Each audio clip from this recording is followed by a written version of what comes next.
ఓం సాయిరాం. బాబా భక్తులందరికీ కూడా నమస్కారం అండి. అందరూ కూడా సుఖంగా సంతోషంగా ఎప్పుడూ కూడా ఆనందంగా ఉండాలి అని చెప్పి ఆ బాబాగారి తరపున నేను కూడా మనస్ఫూర్తిగా కోరుకుంటున్నాను. ఈరోజు బాబాగారు అందించే సందేశం ఏంటి అంటే కనుక, తల్లి ఎవ్వరూ చెప్పని రహస్యం ఈరోజు నేను నీకు చెప్పబోతున్నాను. డిసెంబర్ 19న అతి పెద్ద అమావాస్య రాబోతోంది. ఈ అమావాస్య రోజు 5 రూపాయలతో ఇంట్లో ఈ చిన్న వస్తువును కనుక తెచ్చిపెట్టుకుంటే కూర్చొని తిన్నా కూడా తరగని ఆస్తి అనేది నీకు వస్తుంది. నిర్లక్ష్యం చేయకు తల్లి. నేను ఏం చెప్పినా కూడా అది నీ మంచి కోసం మాత్రమే చెప్తాను అని చెప్పి ఏదో తెలియని సందేశంతో బాబాగారు ఈరోజు మన ముందుకు వచ్చారండి. మరి బాబాగారు ఏం చెప్పినా కూడా అది మన మంచి కోసమే కదా. కాబట్టి వీడియోని చివరి వరకు చూడండి. వీడియోలోకి వెళ్లే ముందు చాలామంది కూడా చెప్పుకోలేనటువంటి సమస్యలతోటి సతమతమైపోతూ వాటిని ఎలా తీర్చుకోవాలో తెలియక ఇబ్బంది పడిపోతూ ఉంటున్నారు. అటువంటి వారి కోసం శ్రీ షిరిడి సాయిబాబా ఆశీస్సులతో జ్యోతిష్యం చెప్పబడును గురూజీ శివరామరాజు గారు. Phone number 9959422552. మీరు ఇప్పటి వరకు ఎన్నో చోట్ల జ్యోతిష్యం చెప్పించుకుని మీరు ఆశించిన మార్పులు మీ జీవితాలలో జరగలేదని చెప్పి బాధపడి ఉంటారు. కానీ ఇక్కడ అస్సలు అలా జరగదండి. మీ సమస్యలు ఏవైతే ఉన్నాయో, ప్రేమ, పెళ్లి, ఉద్యోగం, రాజకీయం, సంతానం లేక ఇబ్బంది పడుతున్న, భార్యాభర్తల మధ్య గొడవలున్నా, అప్పుల సమస్యలున్నా, శత్రువుల సమస్యలున్నా, అవేంటో మీరు గురువుగారికి వివరించి చెప్పినట్లయితే వాటికి తగిన పూజలు చేసి గురువుగారు మీకు రోజులలోనే పరిష్కారాన్ని చూపిస్తారు. గురువుగారు చెప్పింది చెప్పినట్లు 100కు 1000% జరుగుతుంది. నమ్మకంతో స్క్రీన్ మీద కనిపిస్తున్న నెంబర్కి అయితే కాంటాక్ట్ అవ్వండి.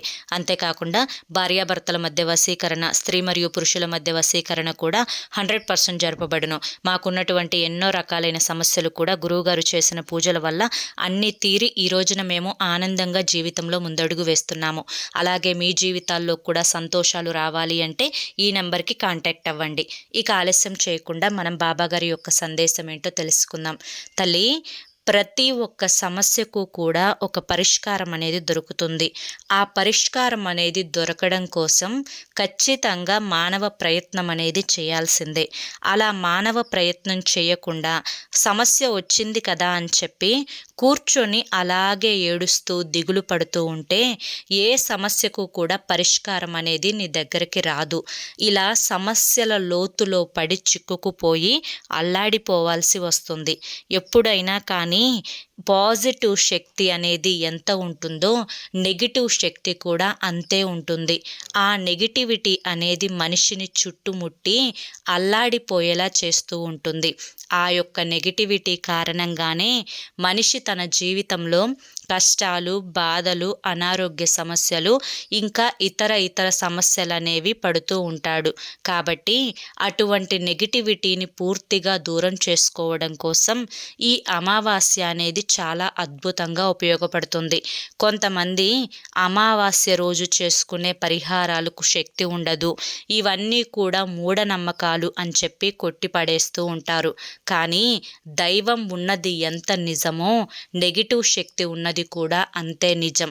కొన్ని రోజులు పండుగ రోజులుగా మనం ఎలా అయితే చక్కగా పూజలు చేసుకొని చక్కగా ఆ పండుగ వాతావరణాన్ని మనం ఆనందంగా జరుపుకుంటూ ఉంటామో, ఇలా అమావాస్య రోజు తిథి గడియల్లో కూడా కొన్ని రకాలైన పనులు చేసుకోవడం, కొన్ని రకాలైన వస్తువులు అనేవి ఇంటికి తెచ్చుకోవడం వల్ల మన ఇంట్లో మనకి ఉన్న నెగిటివిటీని పూర్తిగా దూరం చేసుకొని ఆ యొక్క లక్ష్మీదేవి అనుగ్రహాన్ని అయితే పొందవచ్చు. అమావాస్య అంటేనే చాలా పర్వదినం, పవిత్రమైన రోజుగా భావించుకోవాలి. ఎందుకు అంటే ప్రతి నెల వచ్చే అమావాస్య కదా అని చెప్పి చాలామంది కూడా అమావాస్యను చిన్నతనంగా చూస్తూ ఉంటారు.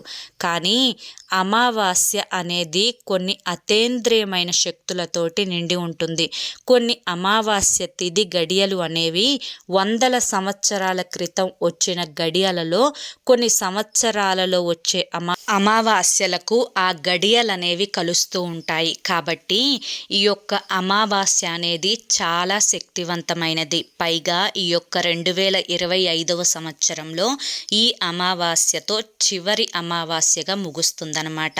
కాబట్టి ఈ 2025వ సంవత్సరంలో నీ మీద పడి ఎవరైతే నువ్వు బాగుపడిపోతున్నావు, డబ్బు సంపాదించుకుంటున్నావు, అందంగా ఉన్నావు, రకానికి ఒక చీర లేదా రకానికి ఒక డ్రెస్సు వేస్తున్నావు, నీకు 3 పువ్వులు 6 కాయలుగా జరుగుతూ ఉంది అని చెప్పి ఎవరైతే నీ యొక్క బంధుమిత్రులలో ఏడుస్తూ ఉన్నారో వారి యొక్క ఏడుపులు తొలగించుకోవడానికి నువ్వు పడుతున్న కష్టాలేంటో అవి నీకు మాత్రమే తెలుసు. ఎదుటి వారు నీ యొక్క కష్టాలను చూసి నువ్వు ఏదో భోగాలు అనుభవిస్తున్నావు అన్నట్లుగా నీ యొక్క ఆ చూపు అనేది వారు నీ మీద చూపిస్తూ ఉంటారు. కాబట్టి ఆ నరదిష్టిని తొలగించుకోవడానికి ఈ అమావాస్య నీకు అద్భుతంగా ఉపయోగపడబోతోంది. పైగా ఇంటికి నువ్వు 5 రూపాయలతో ఈ చిన్న వస్తువులు అనేవి తెచ్చుకోవడం వల్ల సాక్షాత్తు మహాలక్ష్మీదేవే నీ ఇంట్లో తిష్ట వేసుకొని కూర్చుంటుంది. లక్ష్మీదేవి అంటే కేవలం డబ్బు మాత్రమే కాదు తల్లి, ఆరోగ్యం, ఆనందం, ఐశ్వర్యం, సకల సర్వ సంపదలు కూడా ఆ లక్ష్మీదేవి ఇంట్లో ఉన్నప్పుడు మాత్రమే నీకు కలుగుతాయి. కాబట్టి లక్ష్మీదేవి యొక్క అనుగ్రహం కోసం అమావాస్య రోజు ఈ చిన్న పని చేసుకో, జీవితాంతం కూడా నువ్వు ఆనందంగా ఉండవచ్చు. అయితే ఏ వస్తువులు తెచ్చుకోవాలి అనేది చెప్తాను. ఒక పుస్తకం, పెన్ను తీసుకొని జాగ్రత్తగా రాసుకునే ప్రయత్నం చెయ్యి. నువ్వు అమావాస్య రోజు తీసుకోవచ్చుకోవాల్సిన మొదటి వస్తువు వచ్చేసి యాలుకలు. అవును తల్లి, యాలుకలు అంటేనే సాక్షాత్తు లక్ష్మీదేవి స్వరూపం. మనం వంటలలో ఒక మంచి పరిమళం కోసం, ఒక అరోమా కోసం యాలుకలని వాడుకుంటూ ఉంటాము. అంతేకాకుండా యాలుకలు అనేవి ఎన్నో రకాలైన ఆరోగ్య ప్రయోజనాలకు ఉపయోగపడతాయి. యాలుకల మాల అమ్మవారికి ఎంతో ప్రీతికరం. యాలుకలలో సాక్షాత్తు లక్ష్మీదేవి కొలువై కూర్చొని ఉంటుంది. కాబట్టి ఈ యొక్క యాలుకలు అనేవి ఇంటికి తీసుకొచ్చుకోవడం వల్ల అమావాస్య రోజు సాక్షాత్తు లక్ష్మీదేవిని ఇంటికి తీసుకొచ్చుకున్నట్లే అన్న విషయాన్ని గుర్తుంచుకోండి. ఇక తరువాత వస్తువు రాళ్ళ ఉప్పు. సముద్ర గర్భం నుంచి పుట్టిన రాళ్ళ ఉప్పు. లక్ష్మీదేవి యొక్క పుట్టినింటి నుంచి పుట్టిన మరొక వస్తువు ఏదైతే ఉందో అది రాళ్ళ ఉప్పు. కాబట్టి రాళ్ళ ఉప్పులో లక్ష్మీదేవి కొలువై ఉంటుంది అని చెప్పి మన యొక్క శాస్త్రాలు చెబుతూ ఉంటాయి. రాళ్ళ ఉప్పు అనేది మీకున్నటువంటి నెగిటివ్ ఎనర్జీని తీసివేయడంతో పాటుగా ఇంట్లో లక్ష్మీదేవి కొలువై ఉండటానికి ఎన్నో రకాలుగా ఉపయోగపడుతుంది. కాబట్టి ఈ రోజున రాళ్ళ ఉప్పు తెచ్చుకునే ప్రయత్నం అయితే తప్పకుండా చేయండి. ఇక తరువాత 3వ వస్తువు అత్తరు. అత్తరు అంటే సెంట్ అన్నమాట. ఈ యొక్క అత్తరు అనేక రకాలైన పరిమళాలతో దొరుకుతూ ఉంటుంది. గులాబీ పరిమళం, మల్లెపూల పరిమళం, లిల్లీ పూల పరిమళం, ఇలా ఎన్నో రకాల పరిమళాలతోటి దొరుకుతూ ఉంటుంది. కానీ లక్ష్మీదేవికి మల్లెపూల పరిమళం, గులాబీ పరిమళం అంటే ఎంతో ప్రీతికరం. కాబట్టి ఈ యొక్క అత్తరు గులాబీ పరిమళంతో ఉన్నది కానీ మల్లెపూల పరిమళంతో ఉన్నది కానీ తీసుకొచ్చుకోవాలి. ఈ విధంగా తెచ్చుకున్న అత్తరు కాస్త లక్ష్మీదేవి పటానికి కనుక ఆ యొక్క అమావాస్య రోజు పూసినట్లయితే సాక్షాత్తు ఆ పరిమళానికి లక్ష్మీదేవి మీ ఇంట్లో తిష్ట వేసుకొని కూర్చుంటుంది. ఇక తరువాతది 4వ వస్తువు పసుపు. పసుపు అంటేనే మంగళకరం. శుభకార్యాలలో పసుపు లేనిదే ఏ పని కూడా అవ్వదు. కాబట్టి పసుపులో లక్ష్మీదేవి కొలువై ఉంటుంది. కాబట్టి పసుపు కొమ్ములు కానీ పసుపుని కానీ ఇంటికి ఈరోజు తీసుకొచ్చుకోవాలి అని చెప్పి మన శాస్త్రాలు అయితే చెబుతూ ఉన్నాయి. కాబట్టి ఖచ్చితంగా అమావాస్య రోజు పసుపు తెచ్చుకునే ప్రయత్నం అయితే చేయండి. తరువాత వస్తువు వచ్చేసి ధనియాలు. ధనియాలు అంటేనే బంగారంతో సమానం. మనం విడిగా అమావాస్య రోజు బంగారం కొంటే ఎంతో మంచిది అని చెప్పి మన పెద్దలు చెప్తూ ఉంటారు. కానీ బంగారం కొనలేని మనలాంటి పేదరికంతో ఉన్నవారు ఈ యొక్క అమావాస్య రోజు ధనియాలను తెచ్చుకోవడం వల్ల ఆ లక్ష్మీదేవి ధనియాలలో కొలువై ఉంటుంది. కాబట్టి కాబట్టి మన ఇంట్లో ధనియాల రూపంలో లక్ష్మీదేవి స్థిర నివాసం ఉంటుంది అని చెప్పి మన యొక్క శాస్త్రాలు చెబుతూ ఉన్నాయి. కాబట్టి ధనియాలు అనేవి ఈరోజు తెచ్చుకునే ప్రయత్నం అయితే చేయండి. తరువాత 6వ వస్తువు వచ్చేసి ఆవాలు. ఆవాలు చూడటానికి చిన్న వస్తువే, కానీ ఎన్నో రకాలైన తాంత్రికమైన శక్తులలో ఆవాలను ఉపయోగిస్తూ ఉంటారు. నెగిటివ్ ఎనర్జీని తొలగించుకోవడానికి కూడా ఆవాలను ఉపయోగిస్తూ ఉంటారు. ఆవాలలో లక్ష్మీదేవి కొలువై ఉంటుంది. కాబట్టి అమావాస్య రోజు ఆవాలు తెచ్చుకునే ప్రయత్నం చేయండి. ఇప్పుడు నేను దాదాపుగా మీకు 6 రకాల వస్తువులు చెప్పాను. 1 యాలుకలు, 2 రాళ్ళ ఉప్పు, 3 అత్తరు, 4 పసుపు, 5 ధనియాలు, 6 ఆవాలు. ఈ 6 వస్తువులు కూడా ఇంటికి తెచ్చుకోవాల్సిందే అని చెప్పి నేను బల్లగుద్ది చెప్పడం లేదు. ఈ యొక్క 6 వస్తువులలో మీకు ఏవైతే వస్తువులు అవసరమో, ఇంట్లో మీకు ఏవైతే నిండుకున్నాయో, ఇది లేకపోతే నాకు పని జరగదు అనుకున్న వస్తువులు ఏవైతే ఉన్నాయో వాటిట్లో కనీసం నేను చెప్పిన వస్తువులలో 2 వస్తువులైనా తెచ్చుకునే ప్రయత్నం అయితే చేయండి.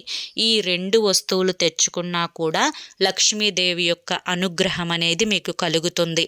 ఇంట్లో మీరు తరతరాలుగా కూర్చొని తిన్నా కూడా తరగని ఆస్తి వస్తుంది. కొన్ని పనులు అనేవి మనం వింటే కంటే కూడా చేసి మనం వాటి యొక్క ఫలితాన్ని పొందినప్పుడే అత్యంత ఆనందం మనసుకి కలుగుతుంది.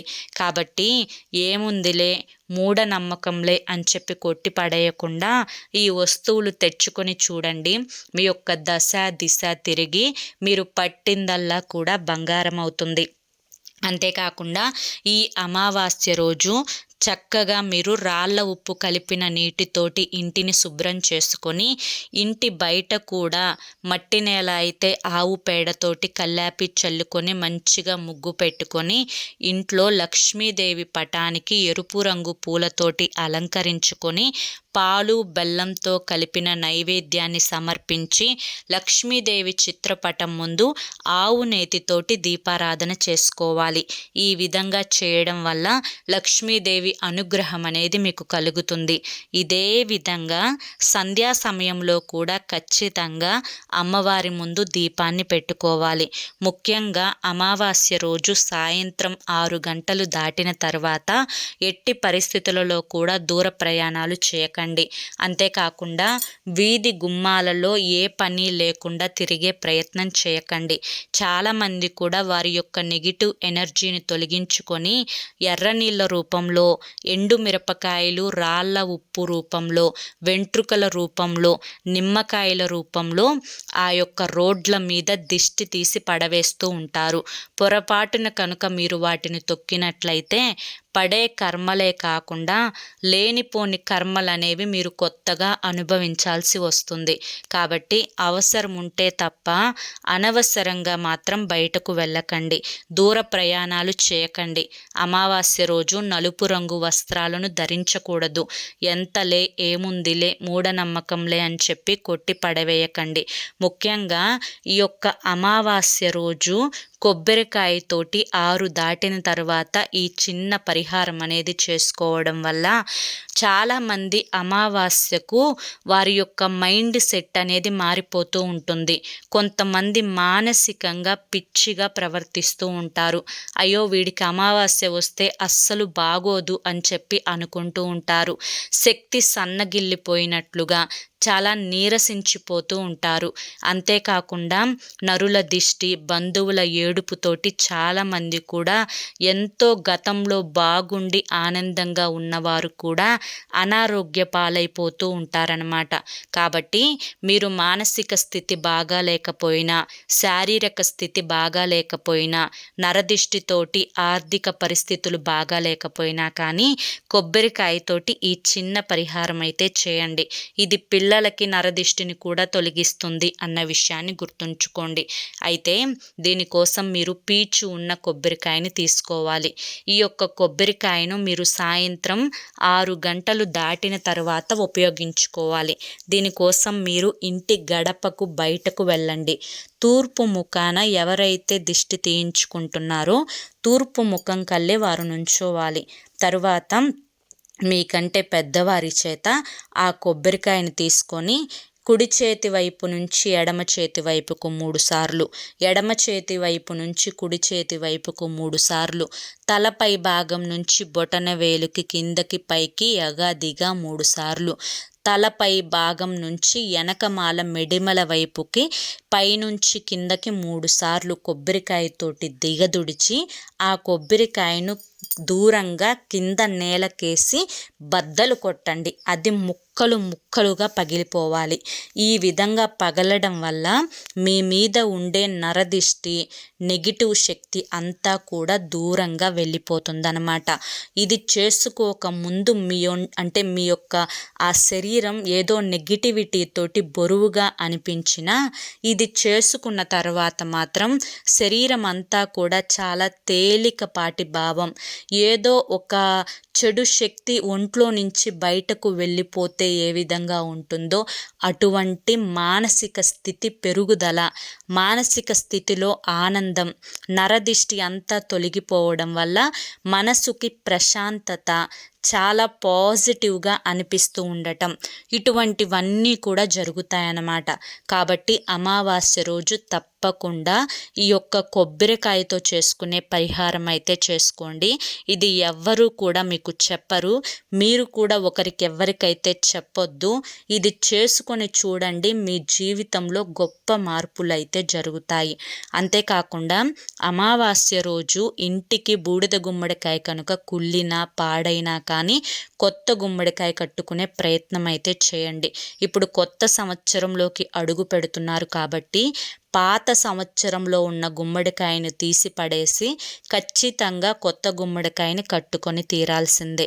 ఇక ఇంటికి ఉన్న నరదిష్టిని తొలగించుకోవడం కోసం ఒక పచ్చటి నిమ్మకాయని తీసుకొని ఆ నిమ్మకాయను నిలువుగా, అడ్డంగా కాదు నిలువుగా కోసి దానికి ఆ 2 బద్దలలో ఒక బద్దకి పసుపు, మరొక బద్దకి కుంకుమ రాసి గడపకి 2 పక్కల బయట భాగంలో పెట్టి రెండింటి మీద కూడా హారతి బిళ్ళలు పెట్టి వాటిని వెలిగించాలి. ఇది సంధ్యా సమయంలో చేయాలి. ఈ విధంగా చేసేటప్పుడు ఇంట్లో ఉండే తలుపులు మొత్తం కూడా తీసి ఉంచాలి. ఈ విధంగా చేయడం వల్ల ఇంట్లో ఉండే నెగిటివ్ శక్తి అంతా కూడా పూర్తిగా బయటకు వెళ్ళిపోయి ఇల్లంతా కూడా పాజిటివ్ వాతావరణంతో నిండిపోతుందన్నమాట. కాబట్టి ఖచ్చితంగా అమావాస్య రోజు ఈ యొక్క నిమ్మకాయ పరిహారం అయితే చేసుకునే ప్రయత్నం అయితే చేయండి. ముఖ్యంగా అమావాస్య రోజు ఎవరి దగ్గర ఏది బదులు తీసుకోకండి. ముఖ్యంగా పాలు, పెరుగు, ఇంకా ధనియాలు, జీలకర్ర ఇటువంటివి మీరు ఎవ్వరికి ఇవ్వద్దు. ఎవరి దగ్గర అప్పు తీసుకోవద్దు. ఎవరి దగ్గర కూడా ఆవాలు కానీ, మిరియాలు కానీ, లేదంటే కనుక ఇంకా ఏ ఇతర వస్తువులు కానీ తీసుకోవద్దు. ఎందుకు అంటే కనుక అమావాస్య రోజు చాలామంది కూడా కావాలి అని చెప్పి శనగలను ఉడకపెట్టి పంచి పెడుతూ ఉంటారు దేవాలయాలలో. కాబట్టి అమావాస్య రోజు వారి యొక్క నెగిటివ్ శక్తిని దూరం చేసుకోవడం కోసం శనగలు అనేవి పంచి పెడుతూ ఉంటారు. కాబట్టి మీరు ఒకవేళ దేవాలయానికి వెళ్ళినా కూడా ఆ యొక్క శనగల ప్రసాదం అయితే తీసుకోకండి. ఎందుకంటే దానివల్ల మీకు కొత్త రకాలైన సమస్యలు వచ్చే అవకాశం అయితే ఉంటుంది. కాబట్టి ఈ చిన్న విషయాలను గుర్తుంచుకొని నేను చెప్పిన పరిహారాలను కనుక పాటించినట్లయితే మీరు తరతరాలు కూర్చొని తిన్నా కూడా తరగని ఆస్తి అనేది మీ సొంతమవుతుందన్నమాట. అర్థమైంది కదండి. మరి ఈరోజు ఈ వీడియో మీ అందరికీ కూడా నచ్చింది అని చెప్పి అనుకుంటున్నాను. నచ్చింది అనిపిస్తే ఈ వీడియోకి ఒక లైక్ ఇవ్వండి. లైక్ ఇచ్చిన వెంటనే హైప్ అని వస్తుంది, హైప్ ఇవ్వండి. కింద కామెంట్ సెక్షన్లో తప్పకుండా ఓం సాయిరామ్ అని చెప్పి కామెంట్ చేయండి. మరికొంతమంది బాబా భక్తులకు ఈ వీడియోనైతే షేర్ చేయండి, వాళ్ళు కూడా తెలుసుకుంటారు. అవి కూడా పాటిస్తారు. ముఖ్యంగా ఈ పరిహారాన్ని పాటిస్తారు. దీనివల్ల వారికి ఉన్నటువంటి నెగిటివ్ శక్తి కూడా దూరం అవుతుంది. దానికి కారణం మీరే అవుతారు. ఎందుకంటే వీడియోని షేర్ చేస్తారు కాబట్టి. దాని కారణంగా మీకు పుణ్యం అనేది లభిస్తుందన్నమాట. కాబట్టి మంచి పని అనేది నలుగురికి పంచుకోవడంలో తప్పు లేదు. కాబట్టి ఈ వీడియోని మరికొంతమందికి షేర్ చేయండి. మొదటిసారి మన సాయి పిలుపు ఛానల్లోకి వచ్చినట్లయితే కనుక మన ఛానల్ని సబ్స్క్రైబ్ చేసుకొని సపోర్ట్ చేయండి. రేపు మరొక మంచి వీడియోతోటి మళ్ళీ కలుసుకుందాం. అంతవరకు కూడా బాబాగారి యొక్క ఆశీస్సులు మీ మీద, మీ కుటుంబ సభ్యుల మీద ఎల్లకాలం ఉండాలి అని చెప్పి మనస్ఫూర్తిగా కోరుకుంటూ సర్వేజన సుఖినో భవంతు. ధన్యవాదములండి. ఓం సాయిరామ్.